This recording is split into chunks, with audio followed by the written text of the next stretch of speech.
ಎಲ್ರಿಗೂ ನಮಸ್ಕಾರ. ಹೋಳಿಗೆ ಮಾಡೋದು ಹೇಗೆ ಅಂತ ಇವಾಗ ನಾನು ತೋರಿಸ್ತಾ ಇದ್ದೀನಿ. ಮೊದಲಿಗೆ ಹೋಳಿಗೆ ಹಿಟ್ಟು, ಉಪ್ಪು ಹಾಗೆ ಅರಿಶಿನ ಪುಡಿ, ಎಣ್ಣೆ ಹಾಕ್ಕೊಂಡು ನೀರು ಸ್ವಲ್ಪ ಸ್ವಲ್ಪ ಹಾಕ್ಕೊಂಡು ನೀವು ಕಲಿಸ್ತಾ ಬನ್ನಿ.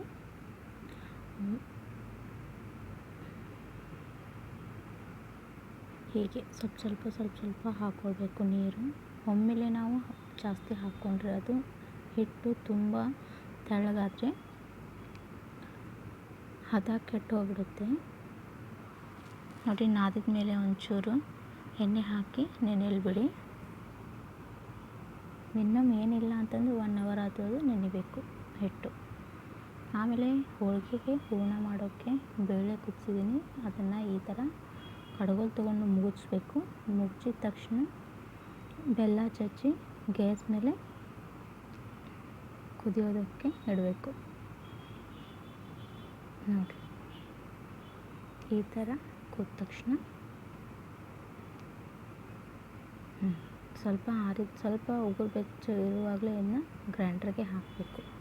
ಇಲ್ಲ ಅಂತಂದರೆ ಇದು ಬೇಗ ಸಣ್ಣಗೆ ಆಗೋದಿಲ್ಲ. ನಾನು ಸ್ವಲ್ಪ ಹೊತ್ಬಿಟ್ಟು ಗ್ರೈಂಡ್ರಿಗೆ ಹಾಕಿ ತೋರಿಸ್ತೀನಿ. ಇದರಲ್ಲೇ ಸ್ವಲ್ಪ ಏಲಕ್ಕಿ ಪುಡಿ ಅಥವಾ ಪುಡಿ ಇದ್ದರೆ ಪುಡಿ ಹಾಕ್ಬೋದು. ಪುಡಿ ಹಾಕಿ ನೋಡಿ, ಈ ಹದ ಆದಮೇಲೆ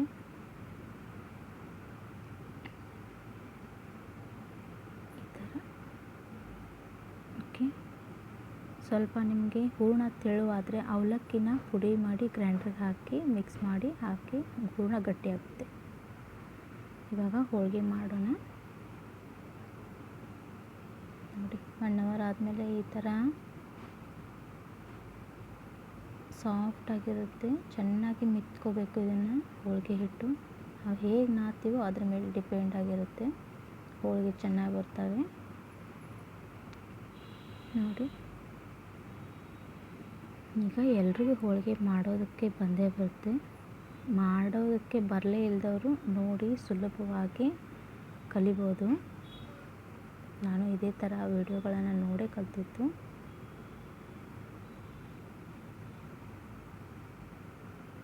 ನಾನೇನು ಬಟರ್ ಪೇಪರ್ ಯೂಸ್ ಮಾಡಿಲ್ಲ ಹೋಳಿಗೆ ಮಾಡೋದಕ್ಕೆ. ಮನೆಯಲ್ಲಿರೋ ಪ್ಲಾಸ್ಟಿಕ್ನೇ ಯೂಸ್ ಮಾಡ್ಕೊಂಡು ಹೋಳಿಗೆ ಮಾಡಿದ್ದೀನಿ. ನೋಡಿ, ತವೆ ಇಟ್ಟು ಹೀಗೆ ಲಟ್ಟಿಸಿ ಫಸ್ಟು ದಂಡಿನೇ ಲಟ್ಟಿಸ್ಕೊತ ಬರಬೇಕು. ಅಂದರೆ ಹೋಳಿಗೆ ತುಂಬ ಚೆನ್ನಾಗುತ್ತೆ. ನೋಡಿರಿ, ಹೋಳಿಗೆ ಎಷ್ಟು ಚೆನ್ನಾಗಿ ಬಂತು.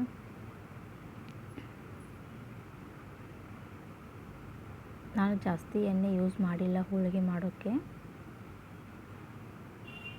ಎಣ್ಣೆ ಹೋಳಿಗೆ ಅಂದ ತಕ್ಷಣ ಎಲ್ಲರೂ ಬಹಳನೇ ಎಣ್ಣೆ ಹಾಕ್ತಾರೆ. ನಾನು ಆ ಥರ ಏನು ಯೂಸ್ ಮಾಡಿಲ್ಲ. ಎಣ್ಣೆ ಸ್ವಲ್ಪನೇ ಯೂಸ್ ಮಾಡ್ತಿದ್ದೀನಿ.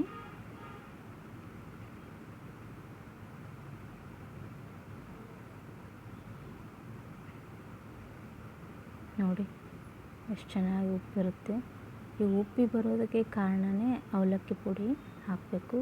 ಅವಲಕ್ಕಿ ಪುಡಿ ಹಾಕೋದ್ರಿಂದ ಹೂರಣದಲ್ಲಿ ತುಂಬ ಸಾಫ್ಟಾಗಿ ಹೋಳಿಗೆ ಬರುತ್ತೆ. ನೋಡಿ, ಒಬ್ಬೊಬ್ಬರು ಹೂರಣ ತೆಳ್ಳಗಾಯಿತು ಅಂಥೇಳಿ ಟೆನ್ಷನ್ ಮಾಡ್ಕೋತಾರೆ. ಹೋಳಿಗೆ ಮಾಡೋಕ್ಕೆ ಮನಸ್ಸೇ ಬರೋದಿಲ್ಲ ಅಂತಾರೆ. ಹಾಗೆ ಹೂರಣ ತೆಳ್ಳಗಾದರೆ ಅವಲಕ್ಕಿನ ಗ್ರೈಂಡ್ರಿಗೆ ಹಾಕ್ಕೊಂಡು ಪುಡಿ ಮಾಡಿಕೊಂಡು ಹೂರಣದಲ್ಲಿ ಹಾಕಿ ಮಿಕ್ಸ್ ಮಾಡಿ ಫ್ರಿಜ್ನಲ್ಲಿ ಒಂದು 10-20 ನಿಮಿಷ ಅಥವಾ ಒಂದು 10 ನಿಮಿಷನಾದರೂ ಇಡಿ, ಗಟ್ಟಿಯಾಗುತ್ತೆ. ಹೋಳಿಗೆ ಕಡುಬು ಮಾಡೋಕ್ಕೆ ಸುಲಭ ಆಗುತ್ತೆ. ಬೇಕಾದರೆ ಟ್ರೈ ಮಾಡಿ, ಕಮೆಂಟ್ ಮಾಡಿ ಹೇಳಿ.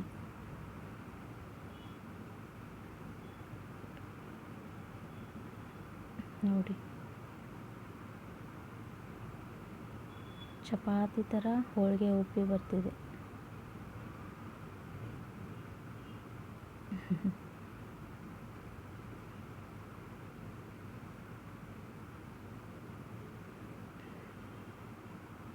ಪ್ಲೀಸ್ ಈ ವಿಡಿಯೋ ಲೈಕ್ ಆದರೆ ನಿಮಗೆ ಇಷ್ಟ ಆದರೆ ಲೈಕ್ ಮಾಡಿ, ಶೇರ್ ಮಾಡಿ, ಹಾಗೆ ಸಬ್ಸ್ಕ್ರೈಬ್ ಮಾಡಿ.